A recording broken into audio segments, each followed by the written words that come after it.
Hello, Min. Thank you so much for speaking to us on the LITE Breakfast. You're welcome. Hi, guys. So you are the head of production at Double Vision. Now, we all know Double Vision / Vision New Media. They've been around since the 80s, and essentially this is your family business. Have you always wanted to do this for a living?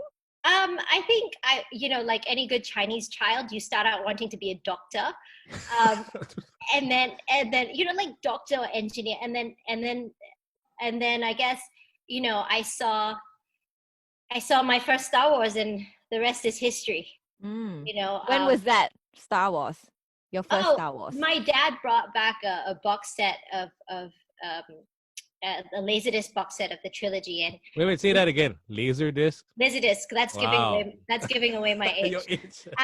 So he brought back a Laserdisc box set of the first Star Wars trilogy, and I just loved it. We binged it in one whole day. Actually, we did all 3 movies in one whole day, and I just loved it, And I thought, well, this is. And even then, it was amazing. Like the opening scene where you see this rebel ship, right? And it's already really big because it's coming up from like up top. It's really, Yeah. and you're like, whoa! And then there's this even bigger ship that then starts chasing it and shooting lasers at it, right? So it was amazing. I think the movies visual arts.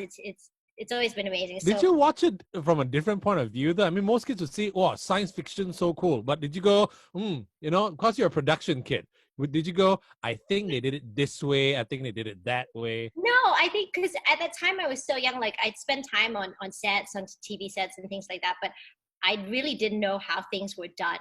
So it was just the wonder of the wonder of it all, and the scale.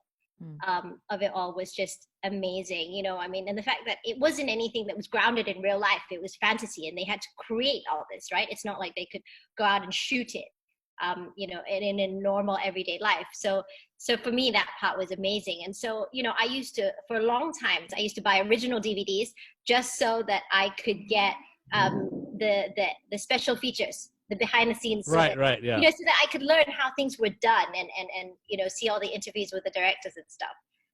So would you credit Star Wars as your inspiration or motivation to be in this industry, to follow in your father's footsteps? Yeah, I think my dad is such a great movie and TV buff. He's seen just about anything, and so I grew up watching a lot of television, a lot of movies, and we would watch them all the time, and all kinds, not just one type of genre, all kinds of movies, right? Like I remember we went on holiday once, and these were the days where you could rent or you could borrow tapes, VHS tapes out of a library, like you can borrow books, right? Mm-hmm. And we went through the classics. So we did Ben-Hur, we did Cleopatra, we did Cat on a Hot Tin Roof. So it's movies that were kind of 50s, 60s. So we just grew up watching a lot of stuff, and what's not to love about the movies? So naturally you thought that, okay, I will take over the family business. No, I mean, was there a point in your life where you thought, okay, I will become a movie maker, a drama maker, or or did you just happen to go into it naturally? I mean, I spent a lot of time. So I was lucky enough to have a production company in the family, and so I used to intern at Double Vision all the time, and I've done everything. So I started interning when I was probably 14. At DV, doing all kinds of things. So I started as a PA. For the longest time, I knew where to buy the cheapest chicken rice in KL. Production meals, they would send me with the driver out. I would be cleaning sets. So I started out doing that, and I graduated to writing in my summer breaks. So I just like being involved. I never thought, there wasn't, I guess, at any one point where you thought this is what I want to do for life. I think that I always wanted to be in the creative industry. I really enjoyed that creative process and being part of a team. But it was that, I guess there was no kind of light bulb moment for me, more that like I just really enjoyed it and I really wanted to do it all the time. Now tell us about growing up in a family of creatives. Do you feel pressured though to be as creative, or if not more? Um, yes, I mean, in the sense that, like my cousin really, my cousin Ping created Kopitiam, is a great writer director. And he was always so talented, and he's actually, one of the guys who really inspired me, and I really look up to him. So having that kind of be a role model for you is great, but at the same time it's also like, oh my god, it's really scary, because he's so good at what he does. So yeah, it was a little bit of pressure, but I guess you come into it, right? It's a process. You start doing smaller things and you graduate to doing bigger and bigger things, and slowly you build up that, and it doesn't matter in the end. You realize actually that it doesn't really matter whether you're better. It's not a competition. Yeah. You kind of just say, I just need to find my place in this whole world. Now, since taking over the business, you said when you turned 31, was it? Yes. What were some of the challenges you faced? First of all, being so young, and second of all, being a woman in a pretty much male-dominated industry. I think the biggest challenge was coming back to work in a company where a lot of people had seen me grow up. Like I said, I started when I was 14, but a lot of them had always seen me as the chairman's daughter, and that was kind of hard to break. I had come back from working abroad. I was working in Shanghai, and I came back and went into the company, and for a long time I really thought to myself, right, I want people to know that I'm here because I'm qualified to be here, more than I'm here because of who I am or whose daughter I am. So I worked really hard at that, right? And I figured that the only way these guys would really take me seriously is if I showed them, because I had to show them that I was worth the money, so to speak, right? So I did, I spent the first 2 years just working my ass off. Am I allowed to say that? Sure. Yeah. We will beep it out. So I spent my first 2 years, not trying to boss anybody around, not trying to tell people how to do their jobs. I mean, these guys had years of experience on me, right? But really kind of learning how to work with them, learning and trying to show them that I would go toe to toe, right? I wouldn't ask them to do anything that I wasn't prepared to do myself. So there were nights on projects that we would spend at the office and I would sleep there. I mean, I moved, my wash bag into my office so that I could, at least brush my teeth in the morning. So I would do all-nighters with them. And I think once they realized that I was willing to do that, it made things a lot easier. And they realized that, I actually had something to bring to the table.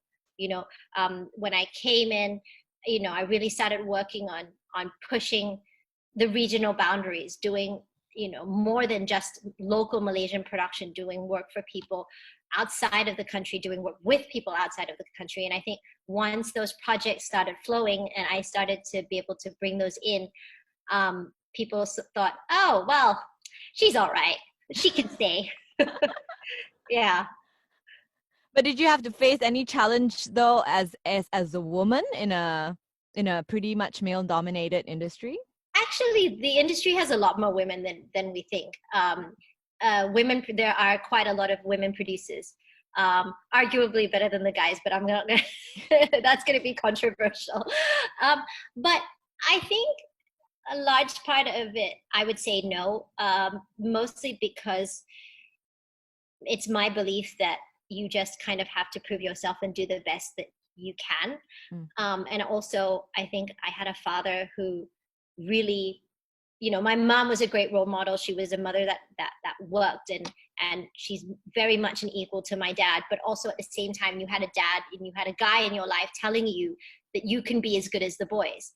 And so that was really important for me. And I think that's what kind of gave me the confidence to really not think about gender stereotypes, you know, to not think, oh, I'm a girl and I should be doing this. You know, it really never was like that. Do you remember your first project as head of production at DV? Tell us about that. My first project was actually a cooking show. And actually, it was really fun to do. So, Asian Food Channel, AFC, had you know, were looking to shoot a cooking show in Malaysia with a Malaysian chef, actually, Shirsten Lien.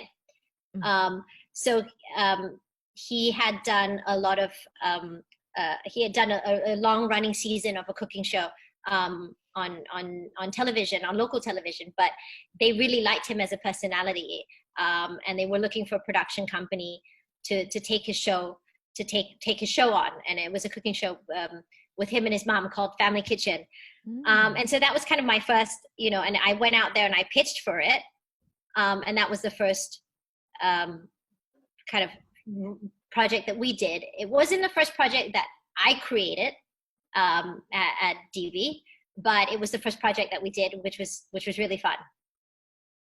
And that was the first one that went completely regional. Because was your, I mean, when you first got into the business, and I mean, as a kid, and you saw how the productions were and how the business was and whatnot, did you see at any point that you're like, when I take over, I'm gonna make changes, I'm gonna do this, I'm gonna do that? Of course, I mean, you have things that you want to do, right? But you cannot disregard 25 years of history, right? And what the company had achieved in 25 years. I mean, the company has been at the forefront of Malaysian content for so long, and that counts for something, and you can't disregard or disrespect that, you know? So of course there were things that I really wanted to do, but I did them slowly, and I made sure that whoever it was, you know, the team that we had, that they were on board with that. You know, they were in it, and we all had the same vision, pun intended. Yeah. So no, it wasn't like, you know, I really want to do this and it's my way or the highway. And I think if you do that never works. But well, under your helm, Double Vision became the first Malaysian production house to sell a locally produced English series to HBO Asia. The Bridge, of course, I was in it. Yeah. How does that feel, being the first Malaysian production house to be able to sell a drama series that's locally produced to HBO? Actually, it took me, so the story of The Bridge is very, very interesting, because it actually was an idea that I had, and it took me 2 years to get it off the ground. That's what a lot of people don't know, is that it took me 2 years to get it off the ground. I saw the original, and I really liked it as a format. And I thought, this, you know, it's about two countries. It's about, it really, and it happens on a bridge. We have a bridge, you know, we have many, but we have one, you know, significant bridge joining us to another country. So this is kind of perfect for us to do, you know, with Singapore. And that's kind of how it started. And I really liked the crime genre. We don't do a lot of it in local production.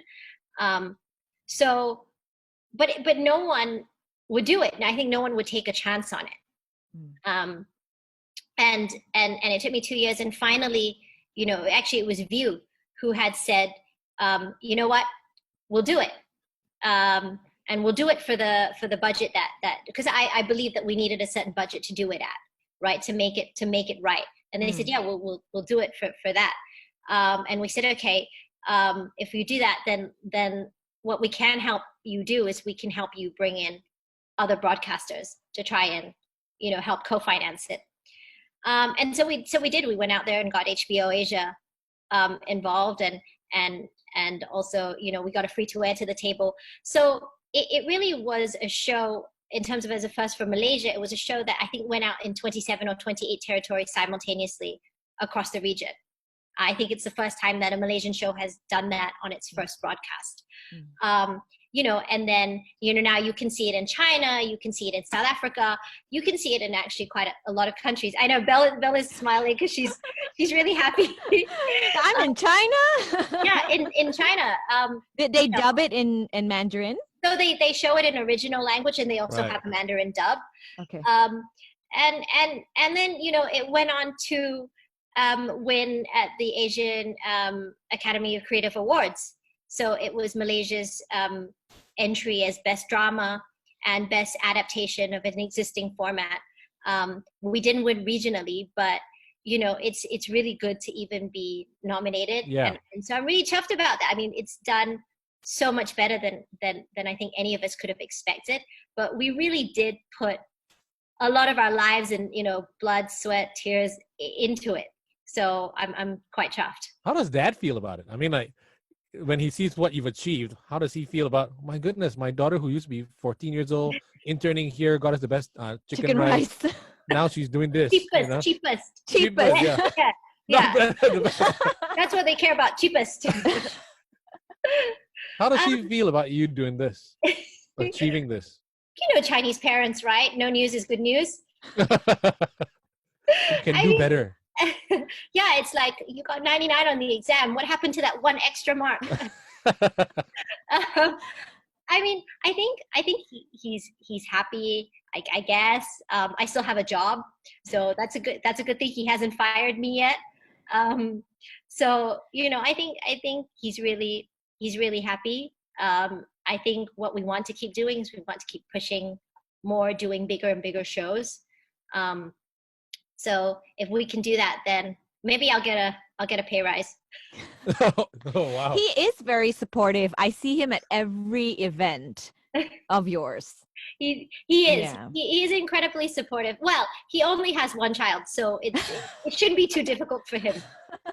How different would things be had you not supported Manchester United, though? Would he still be supportive of you? No. Your dad is a hardcore Hardcore hardcore Manchester fan. United. As JD knows and approves of. Yes. No, I think football is something that we enjoy together. We watch it all the time. In fact, actually, I was just saying to somebody the other day that he actually, the night before my GCSE English exam was the night before we won the 1999 treble. Yeah, and I had gone into his room at 3:00 in the morning, and he said, "Don't you have an exam tomorrow?" And I said, "Yes, but this is Champions League." And he's like, "Okay, sit down." So I really could have failed my English exam, which thankfully I didn't. But I could have because of football, and he almost let me. So, yeah. Now tell us about this exciting news, Bridge Season 2. When can we watch Bridge Season 2? Tell us all about it. So Bridge Season 2 actually comes out tonight. And 15th of June, yeah. Yes, 15th of June. Yeah. Same time slot as Game of Thrones used to be. So no one has any excuses for not watching. If you're a Game of Thrones fan, you can make that time. So it comes out both on View and HBO Asia that you can watch. And it's really exciting because this time we've actually, so the bridge has always been about two countries, right? So the original is Sweden, Denmark, and then you have the tunnel, which is the UK and France, and in America, which is the USA and Mexico. Yeah. So we started out doing Malaysia, Singapore, but this time we actually, because the season 1 worked really well in Indonesia, we thought it would be a good idea to involve them as a market. And so, we've added a third country. So it's Malaysia, Singapore, and Indonesia in the show. Right. Mm-hmm. So we have we originally started out with 2 leads, which is, Bront Palari and Rebecca Lim. So Bront from Malaysia and Rebecca from Singapore. And so we've added a third lead in the form of Aryo Bayu from Indonesia. And so it's really exciting because straight up the front, obviously someone dies, as always. Which sometimes in the original script, I just had to say, like in season 1, I was the one who was supposed to die in that scene. Yeah, JD and I have been trying to work together for ages.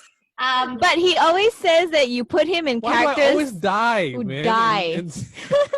Well, because the thing is, we do shows in which a lot of people die. right? Um, And I'm really good at it, apparently. so, I called him up and I said, do you want to be a dead body?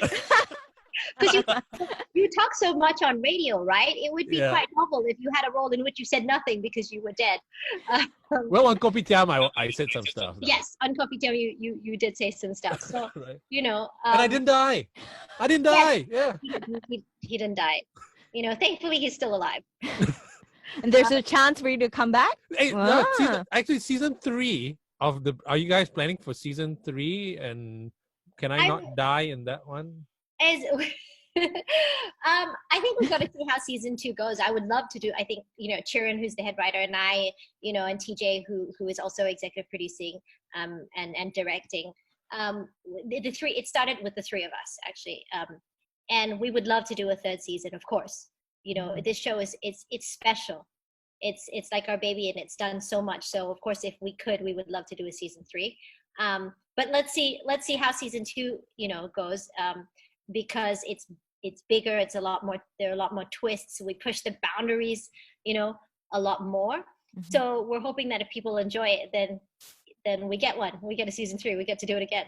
Actually, I was just thinking about that because this is a big project. Do you still do like smaller projects? Because I remember like you said that you did a cooking show with Sherson, and then there was the 2 guys who cook, and do you still do? Yeah, right. So do you do smaller stuff? Yeah, I mean, we do as a company. It's not just me who's executive producing. We've got several producers who are in the company with us. So everybody's got on a different project at the same time. So definitely, I think in Asia, I think in the US or in larger markets, you have companies that are specialists or can be specialists. They do drama or they do unscripted.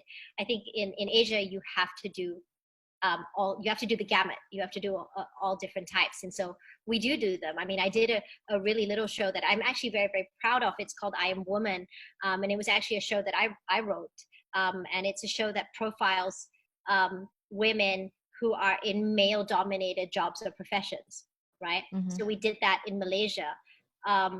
And it actually also won Best Branded at the Asian Academy Creative Awards, because the stories that we found, I mean, there were these women who so we found, like, for example, the Malaysia's first female MMA fighter, mm-hmm. right? We went out and spoke to Anne Osman. We found an underwater welder. She's the only underwater welder, I think, in Asia, female underwater welder in Asia.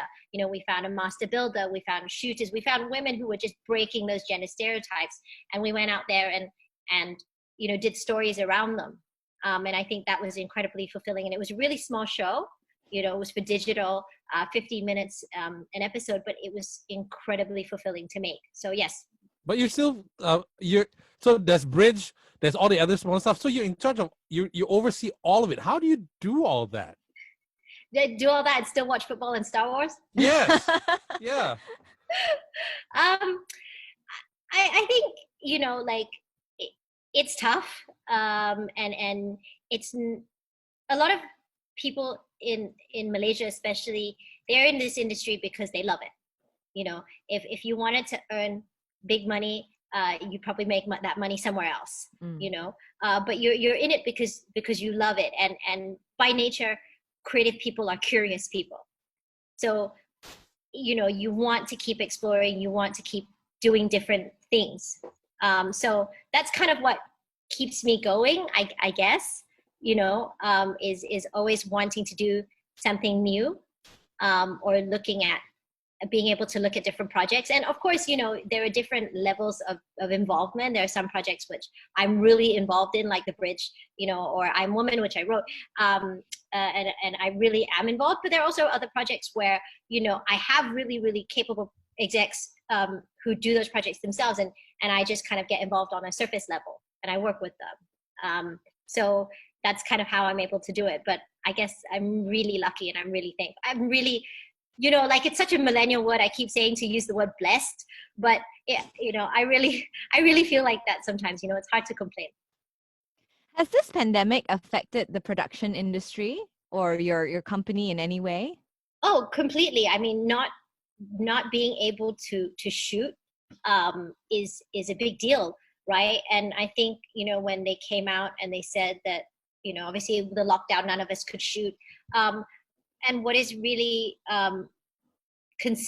what is really concerning, or what I'm really concerned about, is actually the fact that a lot of the people in our industry are freelancers. They get paid day to day, and if they're not working, they don't get paid.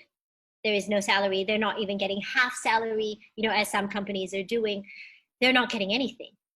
And so for 3 months, you are just not getting paid anything, and for God knows how long more. So that's actually affected a lot of the people that I work with, and we really, you know, that's quite alarming, and it's really unfortunate. But now that we are in RMCO, in recovery, are we expecting any projects soon? I think start shooting. I think there were a lot of projects that were on hold, that were about to go into production at the time, and then just had to kind of hold back. So I think those guys are looking at getting back into work. I think the issue now is how the new regulations are going to impact what we do, right? For example, Malaysia, you know, as far as our dramas are concerned, we shoot almost all of it on location. But, you know, how many people are now going to be willing to, you know, even rent as their locations, or cafes or houses to shoot in, you know, because production by nature involves a lot of people. Yeah. So, you know, it's little things like that you really have to take into account, and really you have no idea how that's going to impact you until someone actually goes out there and does it. All right. Well, Min, what advice would you give to young women, lastly, who want to be part of this movie drama making industry like you? I think my advice for not just women, I think my advice for anybody wanting to be in this industry would be to be curious, you know, to be open and to be curious.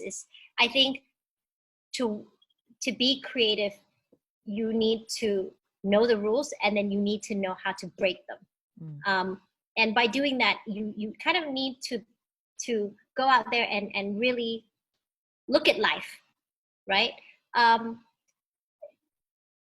lot of what we do is telling stories, and there's a story in everything, but it's actually the way you see it and the way you tell it. And so you really have to go out there and live that life, you know, live that life, and be open to all these different experiences, because you don't know what you're going to pick up. I mean, you might pick up an idea from somewhere, right? But if you're always kind of being closeted and not getting out there and living your life, you really are limiting the potential for growing as a person. And that really is very important for being creative. I think for women in particular, this job is very difficult.